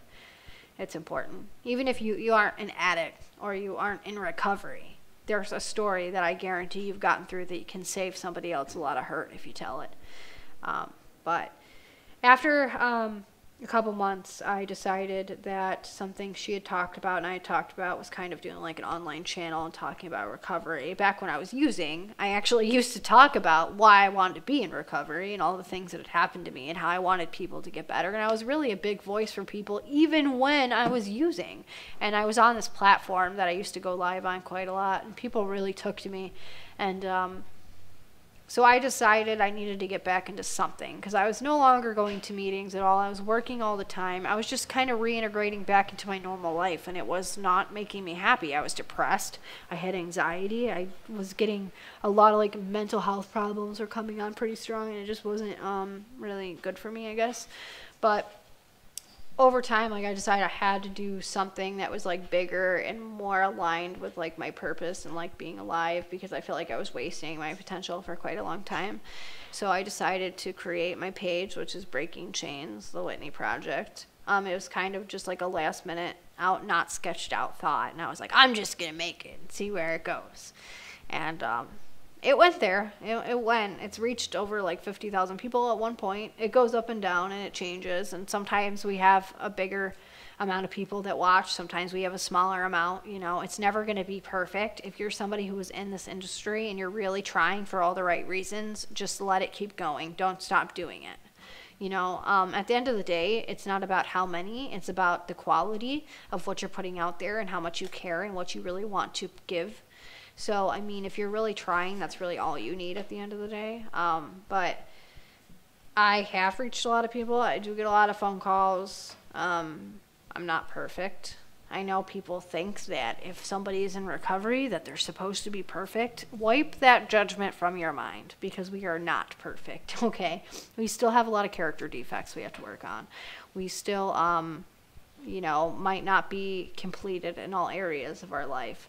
But, I mean, at this point in time, you know, I have a house that I live in. That's beautiful. I have my daughter a lot of the time. I work quite a lot, and I don't love my job, but I am going on to something that I will love. So I am actually about to transition into a phase that's good for me. But my job itself, I work in the place I used to work at when I was on drugs. So these people saw me change and took me back, and they love me, and they have helped me. And I wouldn't even be here if I didn't have the time off to come. So they've definitely helped me. My job is basically what pays for me to do a lot of these events. I wouldn't be able to speak to you half the time if I didn't have the money from that to be able to do that. So I'm blessed to be able to have an income that supports me to be able to survive and do this. I have my days. I do have my days, but it's definitely not. If you think about going back to like living like that and being on drugs, like it's a cycle and it'll never end. And if you are in recovery, you have to start looking at the other pieces of the puzzle. Like, just because you got clean doesn't mean it's over. Doesn't mean it stops. You have the rest of your life to work on. And that's great, because you do have the rest of your life to work on it. That's the good side. But also you have to look at the other parts of your life that you missed, and the pieces of the puzzle that you don't want to work on, those are the ones you got to work on. So it's never a bad thing to be in counseling and have multiple counselors and talk to multiple people and keep your support system pretty firm, because if you let it go, like you'll feel it, and it'll take a toll on you. You know, we're not always like your classic normal human. And we've been through some crazy shit, but it doesn't mean that you have to take those experiences and pity yourself for them. You don't have to be depressed all the time. If you feel like you are depressed all the time, you need to look into that. You need to do the things that you have to do to get better, because you're worth it, and there is a reason you're here probably, and whatever that reason is, take advantage of it. And even if you don't think you have one at all, just be grateful that you're alive, because we do have this gift of life and to be here, and it is a gift. And as hard as it is to conceive that it's a gift, because you've probably been through some bad things, it is. Just trust me that it is.